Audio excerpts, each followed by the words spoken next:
High-intensity interval training, HIIT in glaucoma. Short bouts, big questions. Glaucoma is a serious eye condition often linked to high intraocular pressure, IOP, the fluid pressure inside the eye. Managing IOP is key in preventing optic nerve damage. Many patients wonder if lifestyle changes like exercise can help. In fact, physical activity is generally good for eye health. Regular aerobic workouts tend to lower IOP and improve blood flow around the optic nerve. High-intensity interval training, HIIT, is a popular time-efficient workout that boosts heart and metabolic health. But is HIIT safe for people with glaucoma? We review the evidence on how short bursts of intense activity affect eye pressure.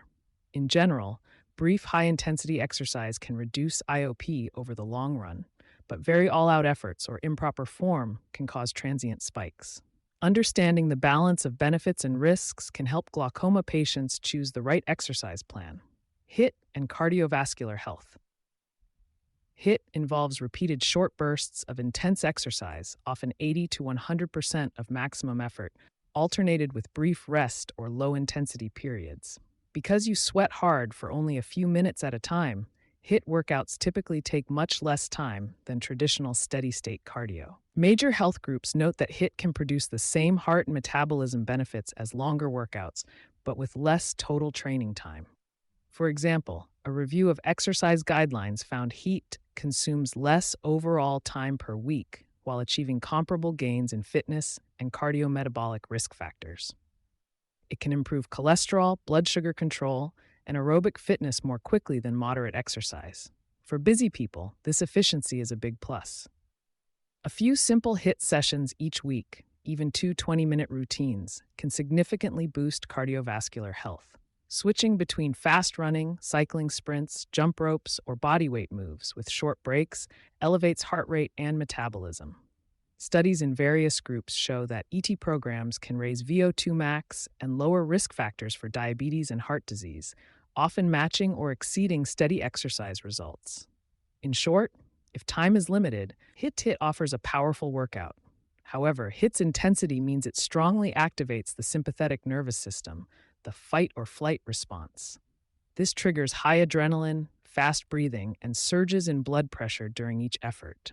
Usually these spikes are short-lived and healthy vessels quickly adapt. But for glaucoma patients, those transient peaks can cause a sharp but brief rise in IOP. We will review evidence of both the positive long-term eye effects and the potential short-term eye pressure risks of HIIT. Exercise and intraocular pressure. Drops and spikes. Overall, physical activity tends to lower IOP after exercise. Most forms of aerobic work, running, cycling, swimming, brisk walking, produce a modest drop in eye pressure for a few hours afterwards.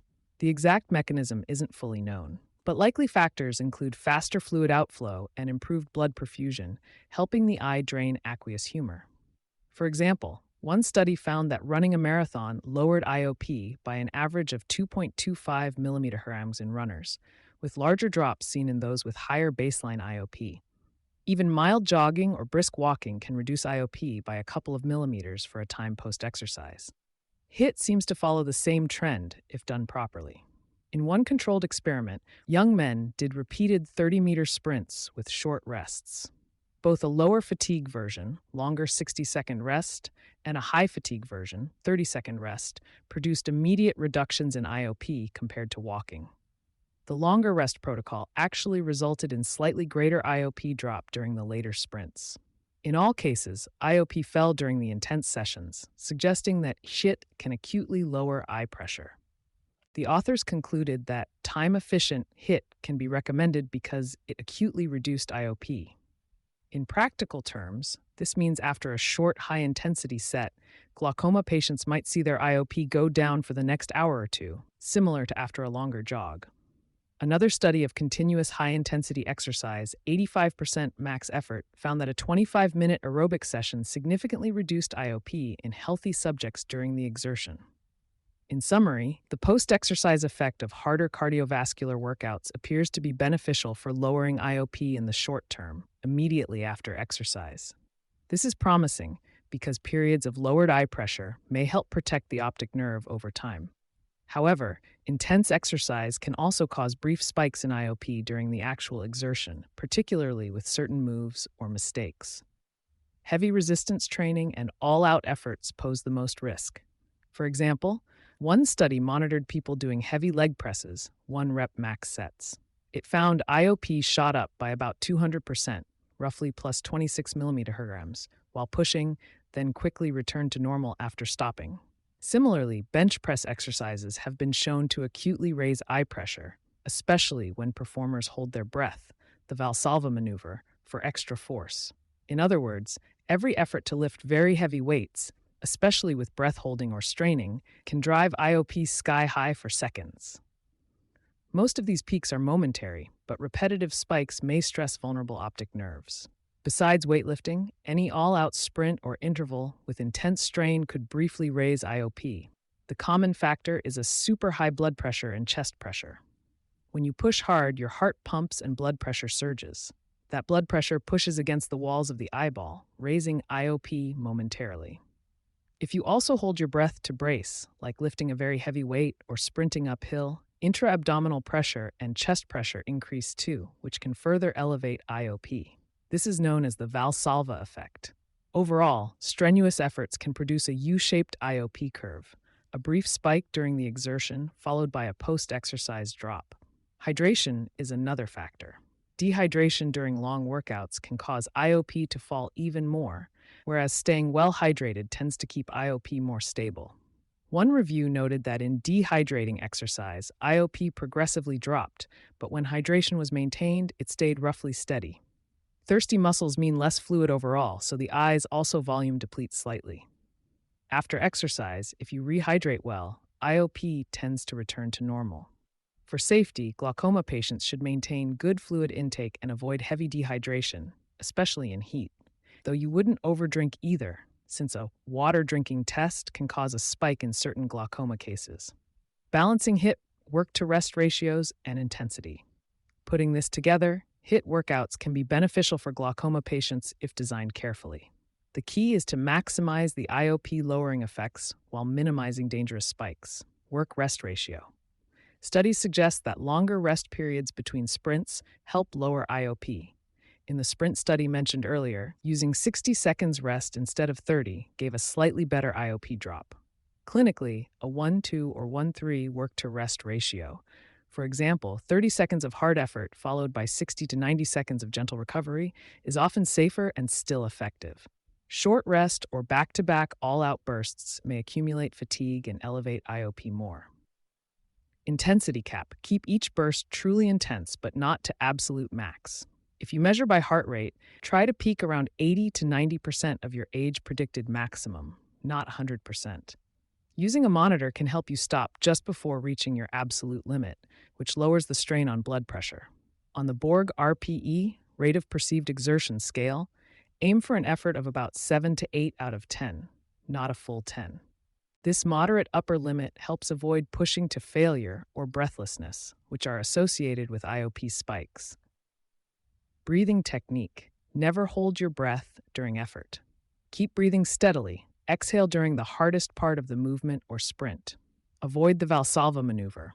Normal breathing, in through nose, out through mouth, helps reduce intrathoracic pressure and blunt the surge in eye pressure. Instructors often remind even weightlifters, exhale on the exertion. This is even more important if you have glaucoma. Hydration.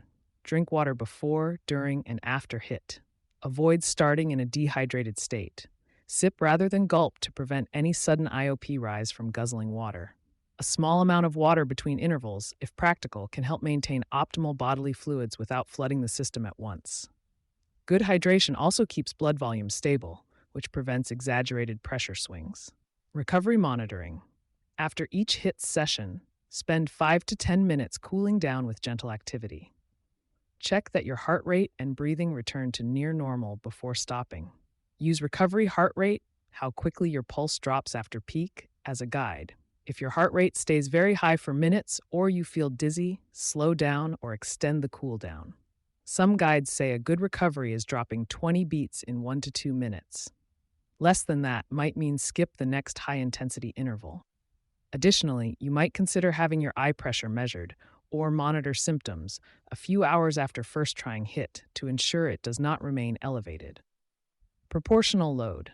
If using hills, bikes, or rowing, choose a moderate resistance. The MDPI review notes that lighter loads tended to let IOP fall, whereas heavier loads could push it up. In practice, sprinting at 85% max speed on flat ground or gentle gradient is safer than pushing a heavy stationary bike sprint at 100% resistance. Overall, design your HIIT so that each high-intensity interval is truly intense but controlled, and each recovery is long enough to let you breathe. For example, try 30-second sprints with 90-second walking or slow pedal, or 20-second hard cycling with 40-second easy. Let the heart slow before the next burst. This way, exercise stays vigorous but safer for IOP. Steady state versus HIIT, a patient's guide. Choosing between HIIT and longer, steady-state workouts depends on your situation. Busy schedule or motivated by time, HIIT may win out.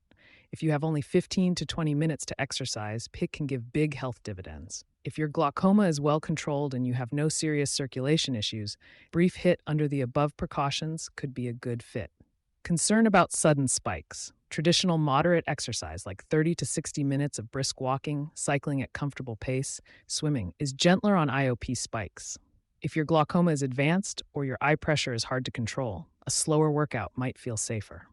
Moderate cardio still lowers IOP post-exercise without large transient peaks. Fitness and age. Younger, fitter individuals may recover faster from HIIT's demands and handle blood pressure swings better.